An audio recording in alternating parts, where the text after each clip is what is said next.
नमस्कार मंडळी. आज मी ज्ञानेश्वरी या पवित्र ग्रंथामधील अध्याय 9 ओवी क्रमांक 311 ते 320 यांचे पठन करणार आहे. ओवी क्रमांक 311. जैसे कल्पतरू तळवटी बैसोनी झोळी देतसे गांठी, मग ने दैव निगे किरीडी दैन्याची करू. याचा अर्थ या ओवीमध्ये श्रीकृष्ण एक अतिशय सुंदर दृष्टांत देतात. कल्पवृक्षाखाली बसूनही जो मनुष्य भिक्षा मागण्यासाठी झोळी घेऊन बाहेर पडतो तो स्वतःच्या भाग्याची किंमत ओळखत नाही. त्याचप्रमाणे परमेश्वर आपल्या जवळ असूनही मनुष्य बाह्य सुखांच्या मागे धावत राहतो. ज्यांच्याकडे सर्व काही देण्याची क्षमता आहे त्यालाच सोडून इतरांकडे अपेक्षा ठेवणे हे अज्ञानाचे लक्षण आहे. उदाहरण जर म्हटलं तर एखाद्याच्या बँक खात्यात कोट्यावधी रुपये असतील पण त्याला त्याची माहिती नसेल आणि तो लोकांकडे उधार मागत फिरत असेल तर ते किती दुर्दैवी आहे. तसेच परमात्मा जवळ असूनही आपण क्षुल्लक सुखे मागत राहतो. ओवी क्रमांक 312. तैसे शतक्रतू यजिले माते की इप्सिताती स्वर्ग सुखाते, आता पुण्य की हे निरुते पापनो हे. याचा अर्थ या ओवीमध्ये श्रीकृष्ण असं सांगतात की अनेक यज्ञ करूनही जर मनुष्याचा उद्देश फक्त स्वर्ग सुख मिळवणे असेल तर ते खरे पुण्य नाही.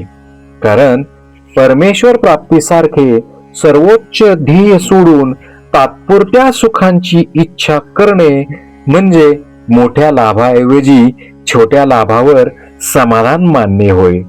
त्यामुळे असे पुण्यही आध्यात्मिक दृष्टिकोनातून अपूर्ण ठरते.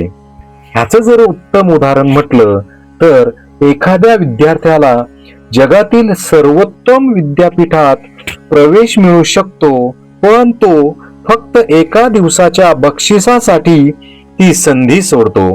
त्याप्रमाणे परमेश्वर सोडून स्वर्गाची इच्छा करणे हे अल्पदृष्टीचे लक्षण आहे. ओवी क्रमांक 313. म्हणून मजविन पाविजे स्वर्गू, तो अज्ञानाचा पुण्य मार्गू, ज्ञानी येत याते उपसर्गू हानी म्हणती. याचा अर्थ या ओवीमध्ये श्रीकृष्ण स्पष्ट करतात की परमेश्वर प्राप्तीशिवाय मिळणारा स्वर्ग हा अज्ञानी लोकांना जरी पुण्याचा मार्ग वाटत असला तरी ज्ञानी व्यक्ती त्याला तोटा मानतात.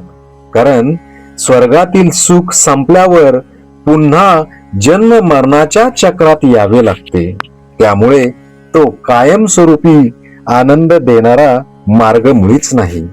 उदाहरण जर म्हटलं तर एखाद्याला काही दिवसांसाठी आलिशान हॉटेलमध्ये राहायला मिळाले पण नंतर पुन्हा त्याला जुन्याच परिस्थितीत परत यावे लागले, ते सुख कायमचे नसते. ओवी क्रमांक 314. एरवी तरी नरकींचे दुःख, पावोनी स्वर्गा नामकी सुख, वाचुनी नित्यानंद गा निर्दोष, ते स्वरूप माझे. याचा अर्थ या ओवीमध्ये श्रीकृष्ण असं सांगतात की नरकाच्या दुःखापेक्षा स्वर्गाचे सुख मोठे वाटते पण तेही तात्पुरते आहे. खरा आणि अखंड आनंद हा ना स्वर्गात आहे ना नरकापासून दूर राहण्यात. तो परमात्म्याच्या स्वरूपात आहे.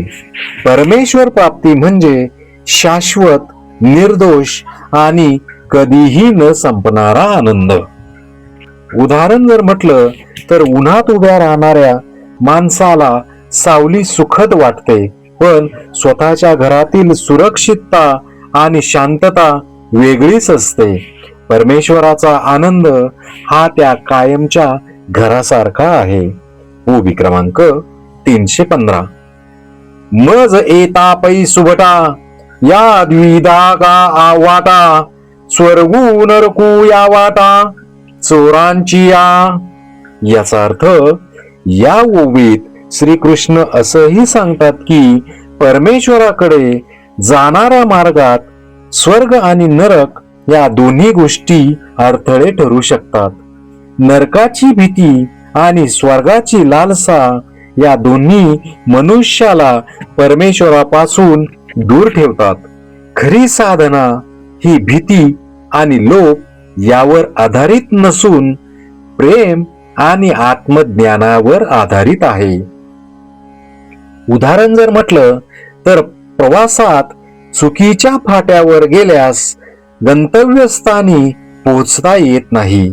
त्याचप्रमाणे स्वर्गाची लालसा किंवा नरकाची भीती ही परमेश्वर प्राप्तीच्या मार्गातील चुकीची वळणे आहेत.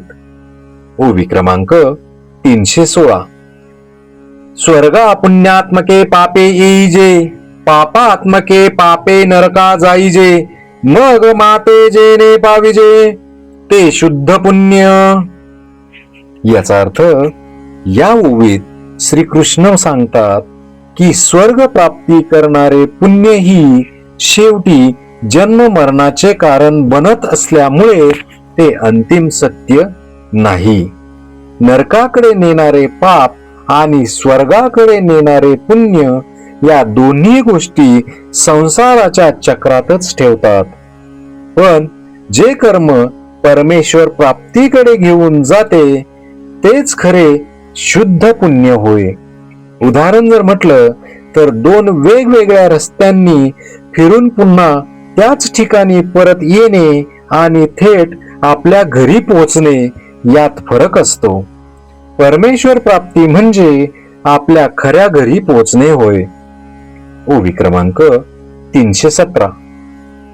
आणि मजची माझी असता, जेने मी दुहावे पंडुसुता, ते पुण्य ऐसे म्हणता, जीवन तुटे काही. याचा अर्थ या ओळीमध्ये श्रीकृष्ण अर्जुनाला सांगतात की परमात्म्याच्या सानिध्यात असूनही जो मनुष्य स्वतःला त्याच्यापासून वेगळे समजतो ते खरे पुण्य असूच शकत नाही. अहंकार, अज्ञान आणि वेगळेपणाची भावना हीच आध्यात्मिक प्रगतीतील सर्वात मोठी अडचण आहे. खरे पुण्य म्हणजे परमेश्वराशी एकरूप होणे आणि मी व माझे हा अभिमान सोडणे. उदाहरण जर म्हटलं तर समुद्रात लहानारी लाट जर म्हणाली मी समुद्रापासून वेगळी आहे तर तो भ्रम आहे. त्याचप्रमाणे आपण परमात्म्यापासून वेगळे आहोत असे समजणे हे अज्ञान आहे. ओवी क्रमांक 318. परी हे असो आता प्रस्तुत, ऐके या परी ते दीक्षित, यजुनी माते याचित, स्वर्ग भोगू. याचा अर्थ या ओवीत श्रीकृष्ण अर्जुनाला सांगतात की आता या विषयाचा पुढील भाग ऐक. अनेक यज्ञ करणारे आणि शास्त्रानुसार कर्म करणारे लोक माझी उपासना करतात, परंतु त्यांचा उद्देश माझी प्राप्ती नसतो. ते माझ्याकडे फक्त स्वर्गातील सुख, ऐश्वर्य आणि भोग यांचीच याचना करतात. म्हणजेच ते परमेश्वराला साध्य न मानता आपल्या इच्छा पूर्ण करण्याचे साधन मानतात. या ओवीतून आपल्याला समजते की भक्तीचा उद्देश केवळ भौतिक किंवा स्वर्गीय सुख नसून परमेश्वराशी एकरूप होणे हा असला पाहिजे. याचं उत्तम उदाहरण जर म्हटलं तर एखादा विद्यार्थी महान गुरुकडे जाऊन फक्त परीक्षेत पास होण्यासाठी मदत मागतो, पण त्यांच्याकडून आयुष्यभर उपयोगी पडणारे ज्ञान घेत नाही. त्याचप्रमाणे अनेक जण परमेश्वराकडे केवळ इच्छा पूर्ण करण्यासाठी जातात. ओवी क्रमांक 319. मग मी न पविजे ऐसे, जे पापरूप पुण्य असे, तेने लोदलेनी सौरसे स्वर्गा येती. याचा अर्थ या ओवीत श्रीकृष्ण असे सांगतात की ज्या पुण्यामुळे परमेश्वर प्राप्ती होत नाही ते खऱ्या अर्थाने पुण्य नसून पापरूप पुण्य आहे. कारण ते मनुष्याला जन्म मरणाच्या चक्रातून मुक्त करत नाही, उलट त्याला स्वर्गाच्या तात्पुरत्या सुखांमध्ये गुंतवून ठेवते. अशा पुण्याच्या बळावर लोक आनंदाने स्वर्गात जातात, पण तो आनंद कायमचा नसतो. म्हणून भगवंत आपल्याला फळाच्या इच्छेपेक्षा ईश्वर प्राप्तीचे ध्येय ठेवण्याचा उद्देश करतात. म्हणून भगवंत आपल्याला फळाच्या इच्छेपेक्षा ईश्वर प्राप्तीचे ध्येय ठेवण्याचा उपदेश करतात. उदाहरण जर म्हटलं तर एखाद्याला तात्पुरत्या नोकरीत मोठा पगार मिळाला, पण कायमची सुरक्षित नोकरी मिळवण्याची संधी त्याने गमावली. तसेच स्वर्ग सुख मिळाले तरी परमेश्वर प्राप्ती नसेल तर अंतिम लाभ मिळालेला नसतो. ओवी क्रमांक 320. जेथ अमरत्व हे सिंहासन, ऐरावता सारिखे वाहन, राजधानी भुवन अमरावती.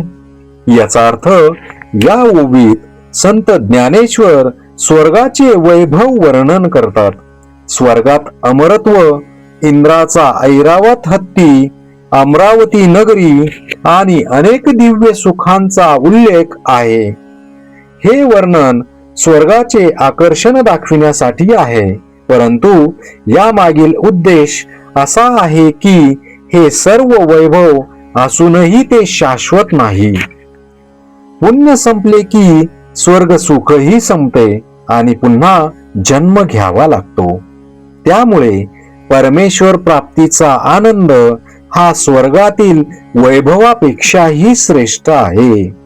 उदाहरण जर म्हटलं तर एखाद्याला काही दिवस पंचतारांकित हॉटेलमध्ये राहण्याची संधी मिळाली, पण मुक्काम संपल्यावर त्याला परत यावे लागते.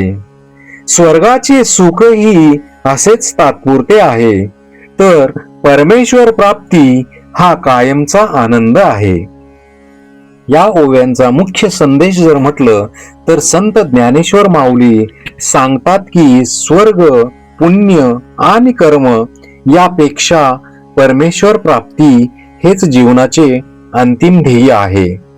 तात्पुरत्या फळाच्या मागे धावण्याऐवजी शुद्ध भक्ती, आत्मज्ञान आणि भगवंताशी एकरूप होण्याचा मार्ग स्वीकारणे हेच खरे शुद्ध पुण्य आहे.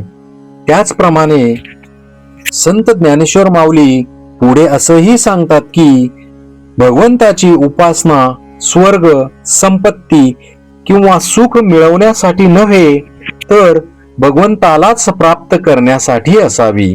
स्वर्गाचे वैभव कितीही मोठे असले तरी ते तात्पुरते आहे, परंतु परमेश्वराचा आनंद शाश्वत, अखंड आणि कधीही न संपणारा आहे. श्री संत ज्ञानेश्वर महाराज की जय.